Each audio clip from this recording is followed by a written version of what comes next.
My name is Anthony, 35 years old, a tech millionaire with a net worth of roughly $300 million. At first glance, you might think my life is nothing but roses. And yes, that's true. But you know, even roses have thorns. And the story I'm about to tell you is about those thorns, the ones that have etched themselves deep into my memory even to this day. When I was 9, my parents suddenly brought me to a tiny remote town in Oregon, dropping me off in front of my grandfather's old wooden house. I stood frozen on the porch, clutching the worn suitcase my mother had shoved into my hands that morning. The biting cold of the countryside seeped through every layer of my clothes, carrying with it the scent of dry grass and red earth from the distant fields. My parents rang the doorbell a few times, then turned and left as swiftly as if they were just passing through. Their truck rumbled down the dusty road, never once looking back. Their final words were brief. "We need time to settle our work." I believed them, but a small voice inside me whispered, "They're not coming back, are they?" A moment later, the creaky door swung open. My grandfather, Henry, stood there, tall and imposing, his rough yet warm hands pulling me into a tight embrace. "Come inside, kid," he said, his voice low and hoarse, yet strangely comforting. I quietly dragged my suitcase across the threshold, my heart heavy. The small house was steeped in the smell of time, laced with the bitter aroma of coffee and the faint scent of burning wood from the fireplace. He showed me to a small attic room where a thick woolen blanket draped an old bed and a window opened to a vast, desolate field. That night I lay awake, staring at the ceiling, trying to conjure my parents' faces in the darkness. They'll come back, won't they? But all that answered me was the howling wind slipping through the window's cracks, cold and unfamiliar. In the days that followed, I lived like a shadow. I spoke little, smiled even less, and answered my grandfather with curt, clipped words. But he never pushed me. Every morning he rose early, the clatter of the coffee maker echoing in the kitchen before he hurried out to the stables. Meanwhile, I sat silently at the old kitchen table, nibbling on the slightly burnt toast he'd made my heart hollow. I missed home, the clamor of city traffic, and even the heated arguments between my parents. At least back then I had them. Here it was just me, my grandfather, and the eerie silence of the countryside. One afternoon I saw him in the backyard tinkering with an old harvesting machine. Sweat beaded on his forehead, his hands smeared with grease, yet his eyes lit up when he noticed me.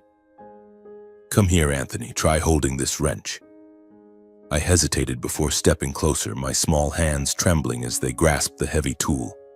He patiently showed me how to tighten a bolt, his steady, low voice reassuring, "You can do it, just give it a try."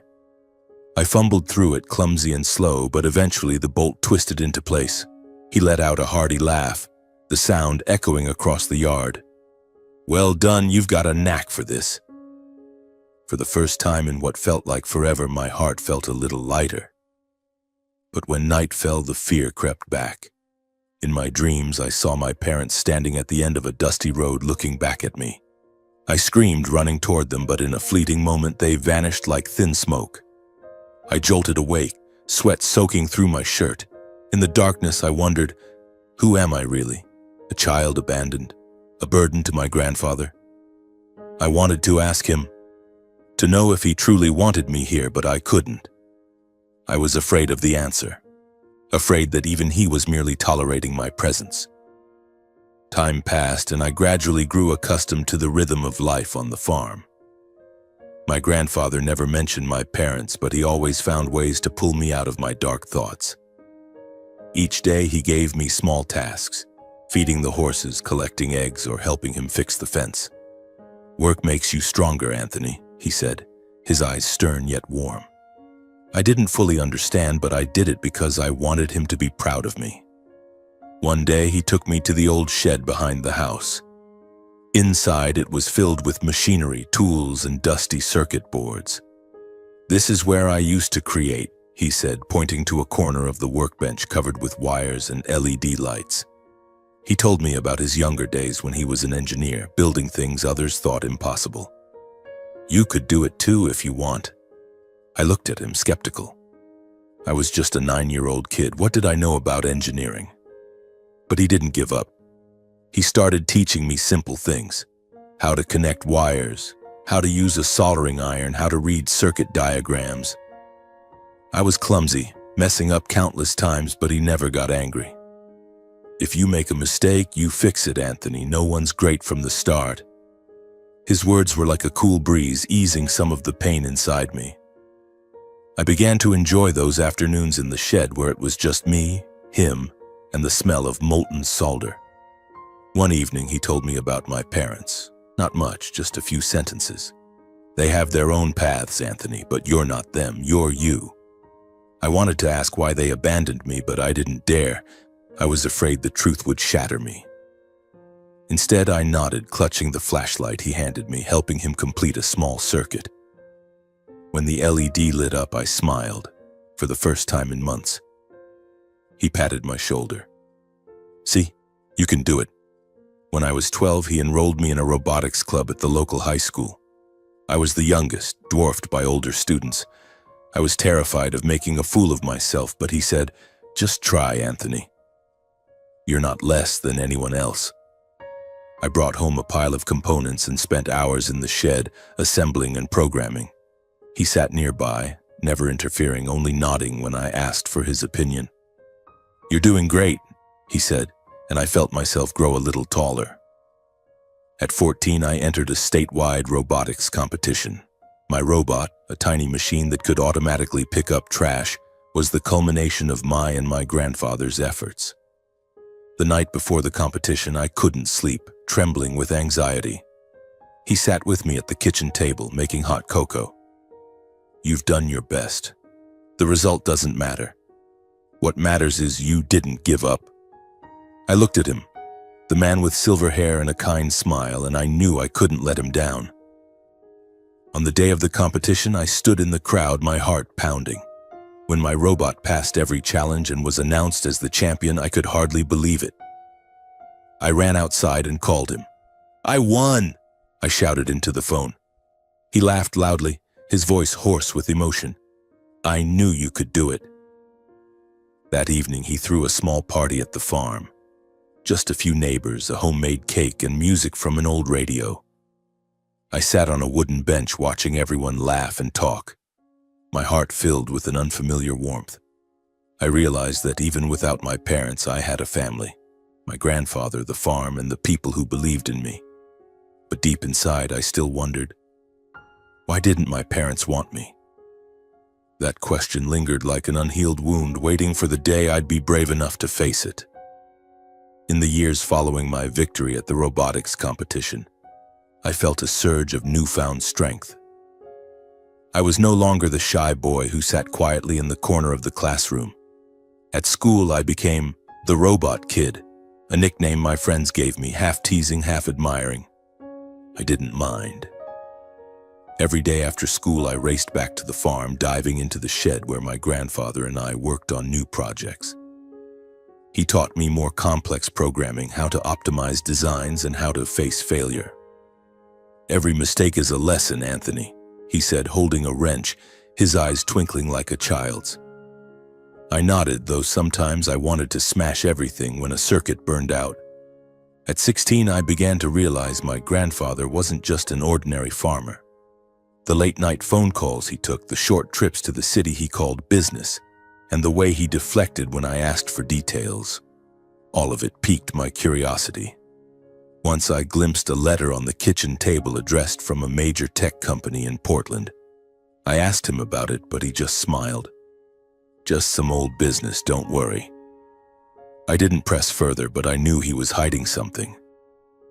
Those days were a mix of joy and unease. I loved life on the farm, the mornings riding horses with him across the fields, the smell of wood smoke from the fireplace. But the question of my parents remained a thorn in my heart. I tried not to think about them, but every time I saw a family in town, parents driving their kids to school, laughing together, my chest felt hollow. I wondered where they were, what they were doing, and why they'd never called or written. My grandfather seemed to sense that pain. He never forced me to talk, but he always kept me busy. as if he knew work was the best medicine. At 17, I took on a bigger project, building a robotic arm to assist people with disabilities. It was his idea. "Make something that helps, Anthony," he said one afternoon as we sat on the porch watching a fiery sunset. "Your talent is meant to change lives." I spent nearly a year on the project, skipping hangouts with friends. He supported me every step of the way, from finding research materials to connecting with an engineer in Portland for advice. When the robotic arm was complete, it wasn't just a machine, it was proof of what we'd built together. That project took me to a national science fair in Seattle.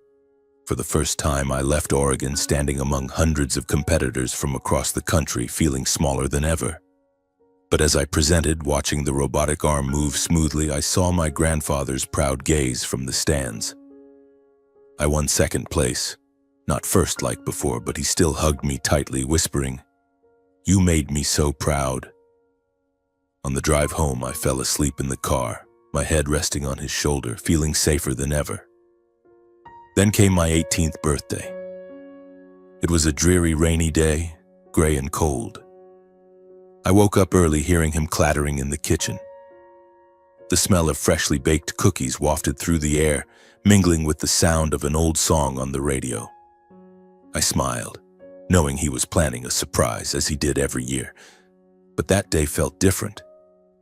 He called me downstairs, his voice more serious than usual. "Anthony, sit with me." I sat across from him at the kitchen table, a plate of cookies and a small wooden box before me. He slid the box toward me, his eyes deep and piercing. "Open it." I hesitated, my heart racing for no clear reason.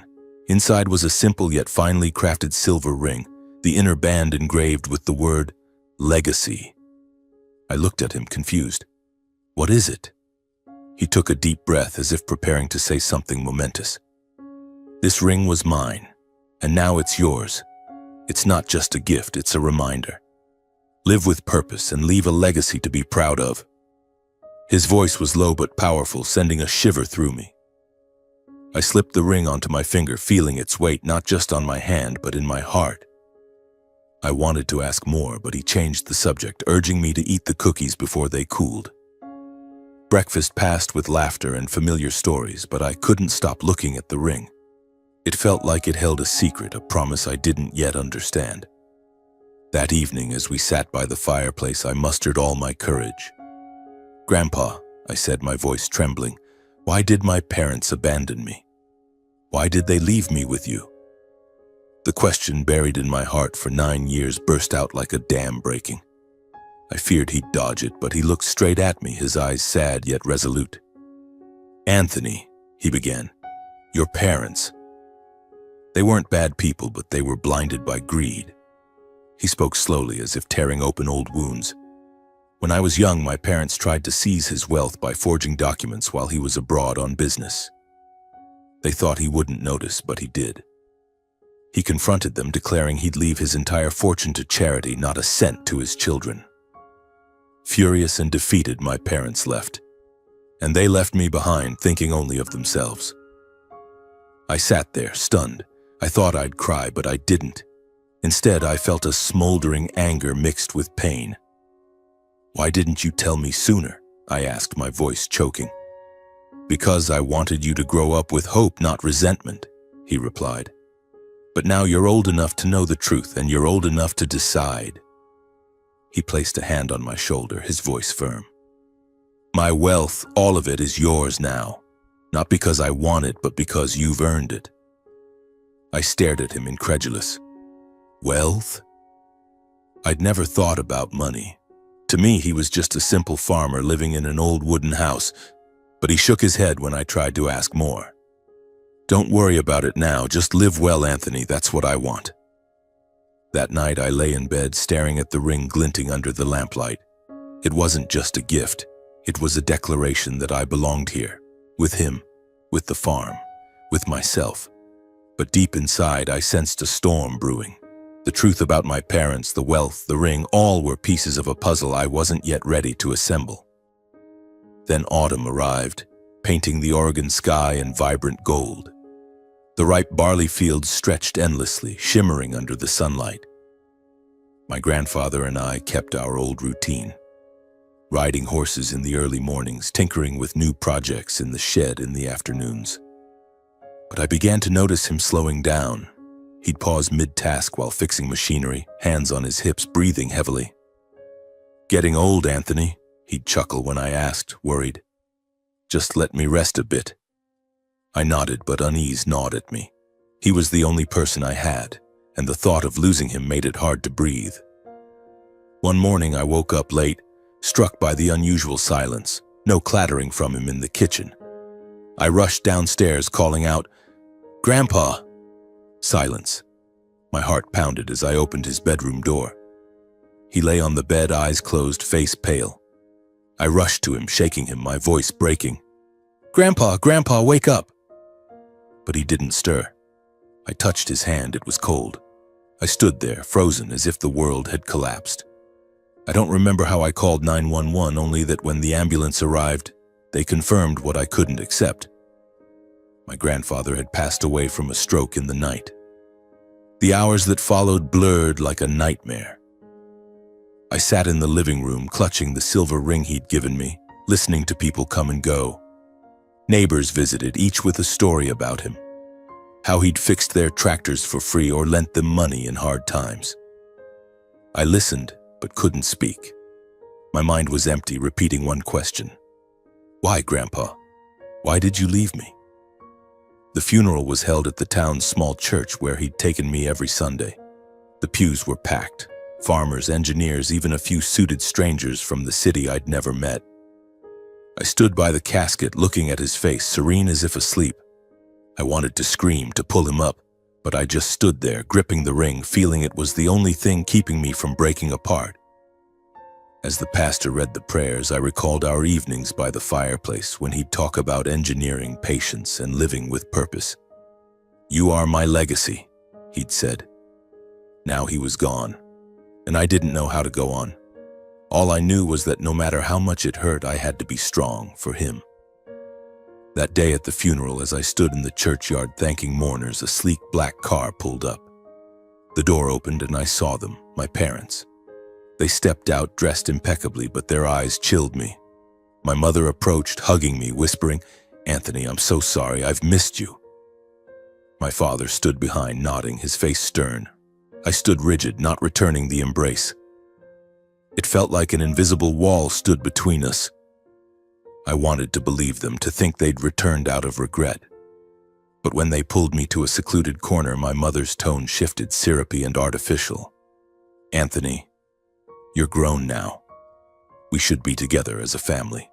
Your parents will take care of you and everything he left behind." The phrase, "everything he left behind," sent a shiver through me. I looked at my father. He avoided my gaze, but I saw the tension in his face. "What do you mean?" I asked, my voice cold. My mother smiled, placing a hand on my shoulder. "You know, your grandfather was wealthy. The farm, the company shares, everything. We need to talk to arrange things." My heart pounded as I pushed her hand away. He hadn't been gone a day, and they were already here like vultures circling prey. "I don't have anything to talk about or arrange with you," I said, turning away. But she grabbed my arm, pulling me back, her voice sharpening. "Don't be foolish, Anthony. You need your parents. You can't manage that money alone." I yanked my arm free, staring them down. 9 years. You disappeared for 9 years, not a letter, not a call. Now what do you want? Grandpa's money? My father finally spoke, his voice low but menacing. "Watch your tone, Anthony. We're still your parents." I let out a dry laugh, feeling a fire ignite in my chest. "Parents, you abandoned me when I was 9. Don't act like nothing happened. And don't think I'm just some clueless kid."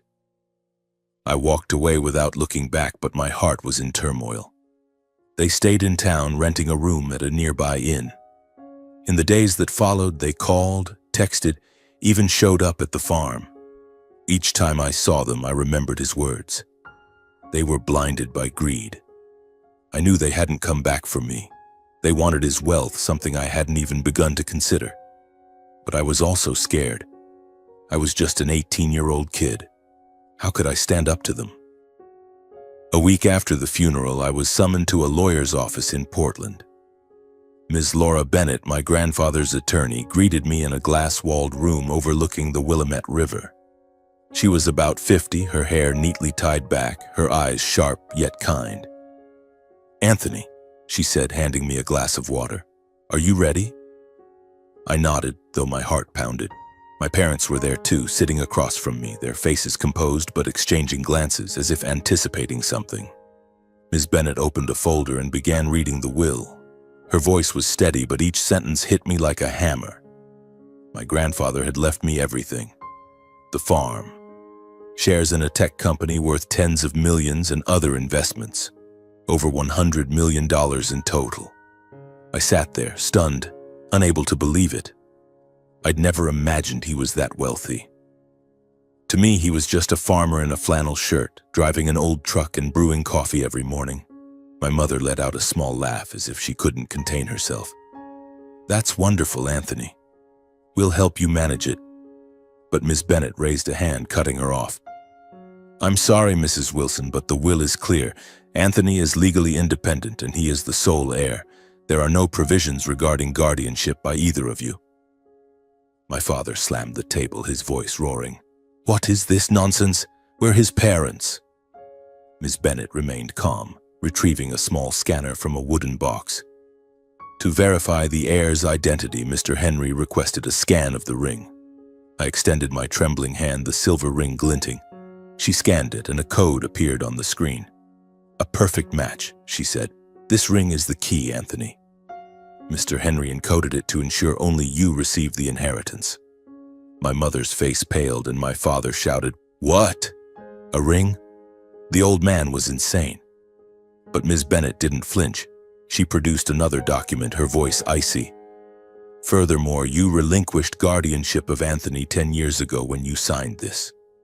The law does not recognize any claims from either of you." The room felt like it had frozen over. I looked at my parents, seeing anger and panic in their eyes. My mother tried to say something, but she only stammered. My father stood, pointing at me. "You'll regret this, Anthony. You don't know what you're doing." I didn't respond, just gripped the ring, feeling its weight. It wasn't just a gift, it was a shield my grandfather had left to protect me from the very people who'd abandoned me. As they stormed out, Ms. Bennett placed a hand on my shoulder. "Are you okay, Anthony?" I nodded, but my heart was a tangled mess. I'd just been handed a fortune, but all I wanted was my grandfather back. I looked out the window, watching my parents' figures fade into the rain. They wouldn't stop, I knew. But I also knew, thanks to him, I had the strength to face them. The rain still fell in a gray drizzle over Portland as I left the lawyer's office. The silver ring on my finger felt heavy, as if carrying the entire world my grandfather had left behind. I drove his old truck back to the farm, my mind a whirlwind. $100 million. The number echoed in my head, not as joy but as pressure. I'd never thought about money. To me, he was just the man who taught me to fix machines, ride horses, and live decently. Now I stood before a fortune my parents would do anything to seize. They didn't take long to act. 2 days later, while I was checking the fence in the western field, a black car parked at the farm's gate. My father stepped out, dressed in a suit, though his shoes were caked with mud from the dirt path. My mother followed, impeccably dressed, her smile forced. I stopped, wiping sweat from my brow, my stomach knotting. "Anthony," she called, her voice overly sweet. "We need to talk." I crossed my arms, staring at them. "Talk about what?" I made myself clear at the lawyer's office. My father stepped closer, his eyes sharp as knives. "Don't be foolish, Anthony. You don't know how to manage that money. You need us. Otherwise, you'll lose everything." I let out a dry laugh, anger surging. "Lose everything? Like how you abandoned me 10 years ago?" My mother cut in, her voice trembling as if on the verge of tears. "We were wrong, Anthony, but we're family. You can't turn your back on your parents." I looked into her eyes, seeing the dishonesty as clear as day. "Family? Family doesn't abandon their child for money. You came back for Grandpa's fortune, not for me." The air was taut as a bowstring. My father clenched his fists, his voice dropping to a threatening growl. "Watch yourself, Anthony. We could go to the press. Tell them you stole your grandfather's wealth and pushed your parents out. Do you want this whole town to turn against you?"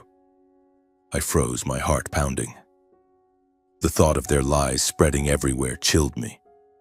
But then I remembered Grandpa, the ring, and what he taught me. Don't let anyone make you doubt yourself. I took a deep breath, stepping closer to my father, meeting his gaze. Want to tell stories? Fine. Tell them how you forged documents to steal from Grandpa. Tell them how you abandoned me at 9, not a single call in 10 years. Go ahead, try it. I'll tell the truth. I pointed to the road. Now get out of here before I call the police. My mother paled and my father stepped back as if stunned that I'd stand up to him. They got in the car, but before closing the door, my father turned, his voice icy. "This isn't over, Anthony." Their car sped off, leaving me standing in the field, my heart still racing. I gripped the ring, feeling the word legacy etched into my skin. I knew they wouldn't stop, but this time, I wasn't afraid. The following week, I was called to the headquarters of my grandfather's tech company in Portland. A sleek glass building, a stark contrast to his humble farm. Ms. Laura Bennett, his lawyer, accompanied me. "You need to show up, Anthony," she said. "The shareholders want to meet the heir." I wore the only new shirt I had, feeling out of place among men in suits and women in high heels. But as I entered the boardroom, I saw curious, even skeptical eyes from those seated around the table. Ms. Bennett introduced me, her voice firm. "This is Anthony Wilson, the sole heir to Mr. Henry Wilson's shares." An older man, introducing himself as the CEO, spoke up. "No offense, young Anthony, but you're young.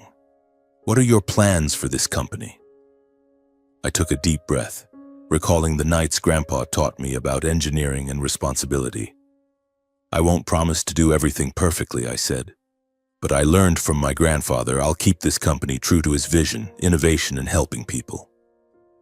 The meeting dragged on, and I sensed a shift in their eyes, from doubt to curiosity, then gradual acceptance. But as I left the boardroom, an employee rushed after me, whispering, "Mr. Anthony, someone's waiting for you in the lobby. They say they're your parents." My heart sank. I knew they wouldn't give up easily. I stepped into the lobby and saw my parents standing there beside a stranger in a gray suit. My father approached, his voice calm but calculating. "Anthony, this is Mr. Carter, our lawyer. We found a way to prove your grandfather's will is invalid. Unless you share the fortune, we'll take this to court."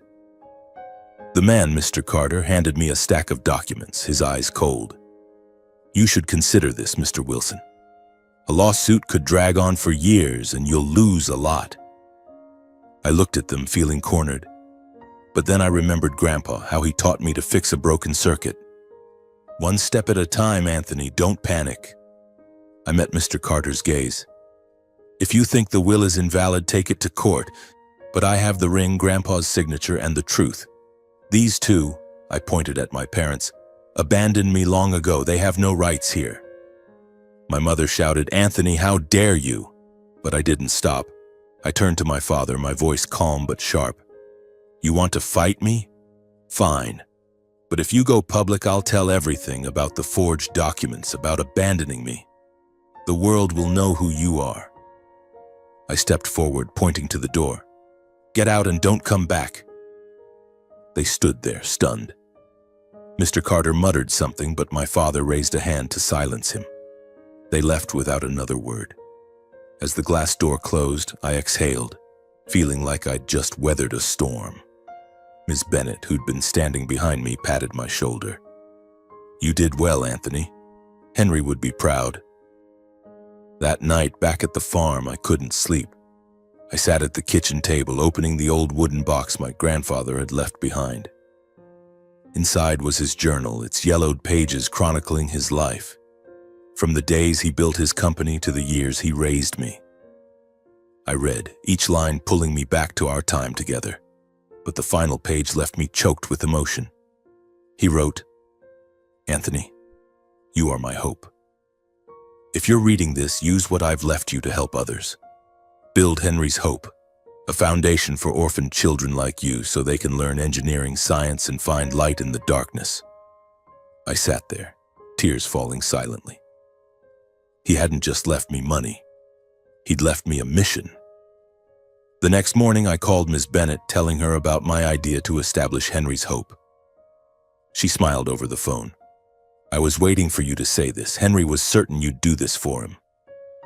I got to work immediately. I reached out to advisors, met with people who'd worked with my grandfather, and planned the foundation. I wanted it to be more than scholarships, a place where orphaned children felt loved and believed in, just as he'd made me feel. I hired a small team, using part of the fortune to build the foundation's office right on the farm. Every day I worked late, reviewing applications from children in need, feeling as if he were still beside me, guiding me. Not everyone supported me. Some company shareholders doubted me, saying I was too young to run both the foundation and the company. They urged me to sell my shares, to let adults take over. I refused. I remembered his words, "You are you, Anthony. Don't let anyone tell you you're not enough." I met with them, presenting the foundation's plans and pledging to keep the company true to his vision. Slowly they came around, though not all of them. One afternoon, I stood in the field behind the farm, watching the first children supported by the foundation play. They laughed, holding simple robot models I'd taught them to build. I gripped the ring, feeling the word legacy as a reminder. I wasn't just carrying on his legacy, I was building my own. And today I sit here to tell you my story. A millionaire with scars on his heart, but a heart that still burns warm and alive. Henry's Hope has been running for over 15 years. From an idea in his journal, it's become a flame lighting the way for thousands of orphaned children. We've built schools, awarded scholarships, and opened engineering classes where kids can dream big. I still remember the face of the first girl to receive a scholarship, her eyes shining as she assembled her first robot. Now she's the chief engineer at our company, one of many young talents born from Henry's Hope. They haven't just overcome adversity, they're changing the world, one circuit, one innovation at a time. My grandfather's tech company, now under my leadership, keeps his promise. Innovation for the greater good. Young engineers, many once orphans like me, sit in boardrooms pitching ideas that leave me in awe. Every time I look at them, I see traces of him. His kind smile, his trusting eyes. I still drive his old truck, still live simply at the farm, though I could buy anything. But to me, wealth isn't money. It's the children finding their light, the legacy he and I built together.